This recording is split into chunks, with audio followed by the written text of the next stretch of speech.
What's up, guys? Matt Brown here, ForTheLine.com. Talking a little Monday Night Football as we get going here. Everything to do, absolutely free. Go ahead, hit that subscribe button down below. Go ahead and give us a thumbs up and let us know in the comment section how you are going to play the New York Football Giants and the Pittsburgh Steelers. As you see right here, it's 6 across the board, so this is off the 5.5 that we were looking at even just 24 hours ago. And we're looking at 36.5 on the total, so very low total. Not thinking there's going to be a lot of points here, and this thing, again, has moved out to 6 here for the Giants, looking at the injury report. On the Giants side of things, you have a starting corner in Cardell Flott who is doubtful. Doubtful pretty much means out. As you know, like 3-4% of the time do the doubtful guys play. So not going to have him out there, so starting corner that's going to be out. You can see also Dory Jackson out as well, so he's kind of your third corner, so he's not going to be out there for this team either. Good news, Dexter Lawrence, despite DNPing on Thursday, did get in a couple limited practices and no injury designation for him. So that's always good. The problem here, you do have Jermaine Illuminor, who is starting offensive lineman for you, who double DNP, listed as questionable, but usually don't go after 2 DNPs. But we'll see how that all plays out. But he is a starting offensive lineman for them here in this game. So something that the injury report will tell us 90 minutes before kickoff here in this one. Over on the Pittsburgh side of things, Roman Wilson hadn't played a ton this year anyway. He is out. Zach Frazier is their starting center. He is out. Cordell Patterson, kind of Swiss Army knife type guy, he's out. Everyone else just some backups. Though Nick Herbig is a pretty rotational linebacker guy that does play a decent amount whenever he's out there, but he is out as well. So you can see, not a ton here for either one of these teams. Both going to be down to starting offensive linemen. So obviously that's something. And then, but there are, this corner stuff going on over here with the Giants that maybe could affect how you want to go about playing this game. If you head to the lines, you can also find Mo put up an article, best anytime touchdown stuff that you can find over there, give you his thoughts on who he thinks could be a good play for an anytime touchdown. So be sure and take advantage of that article that's over there as well. If we're looking back at the side here, if this gets to 6.5, certainly if it gets to 7, there's a lot of intrigue for me on the Giants. It's a very low total game. You start getting a bunch of points, and when you get a bunch of points, you really start having to look at the dogs. I think that there's a decent little chase factor here for the Giants. If you look at their overall offensive numbers, they're terrible, but they're terrible because, remember, they played a couple of these games without Malik Neighbors. His offense has looked at least competent when he's been out on the field. And so I think that if you get to a game with a 36.5 total and you're getting 6.5, 7 points, you really have to start leaning towards the dog. So no ticket in the account quite yet. I'm going to see how this all plays out. But we did see this move from 5.5 to 6. Could we see this move to 6.5? Is there any chance in the world it hits 7? Probably not. But who knows? Maybe there'll be a ton of support for this Russell Wilson-led Steelers team, Steelers offense, I should say.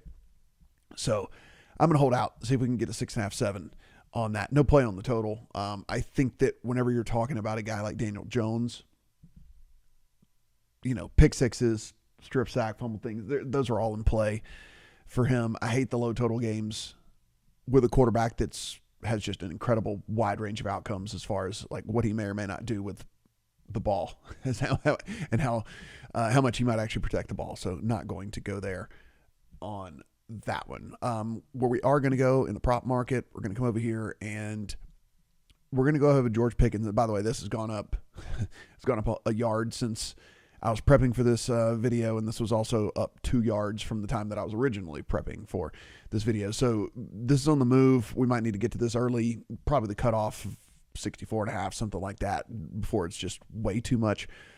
But one thing we did see from Russell Wilson, whether you think he's washed or not, that doesn't really matter. The propensity to throw the ball down the field and get it down the field to Pickens and give Pickens an opportunity to just make some plays, you can't deny that. We saw that multiple times in his first start. And you can't imagine that's going to change here against a Giants team who is, one, down a starting corner, down their third corner, who is 24th in pass offense EPA allowed, who is 22nd in pass defense success rate allowed, a team that's only, about middle of the pack in quarterback pressure. So while he'll probably get pressured, Russell Wilson, he shouldn't be just under duress all night long. It shouldn't be terrible for him. So one of those things where I think we definitely got to, we just got to play the matchup here. Matchup being that we're going to really like the Pickens YOLO balls that we were getting from Russell Wilson and assume that those continue. If we were looking for another prop to play in this one, and not saying we have to search for bets and not saying we have to be going after bets a ton, but like I said, I think there's a decent chance that we could be playing from behind in this game, and there could be some chase factor going on here with Daniel Jones. So 188 yards is pretty low, as we all know. I mean, getting to 200 pass yards isn't that big of a deal. And so I think that there is, a correlation here to if you did want to kind of look at this game maybe leaning towards a few more points, which, like I said, I don't have a play on the total, but if you do and you think there's going to be points in this game, then it's certainly not going to all come from the ground. Like Daniel Jones is going to have to do something through the air. You do have a Pittsburgh rush defense that is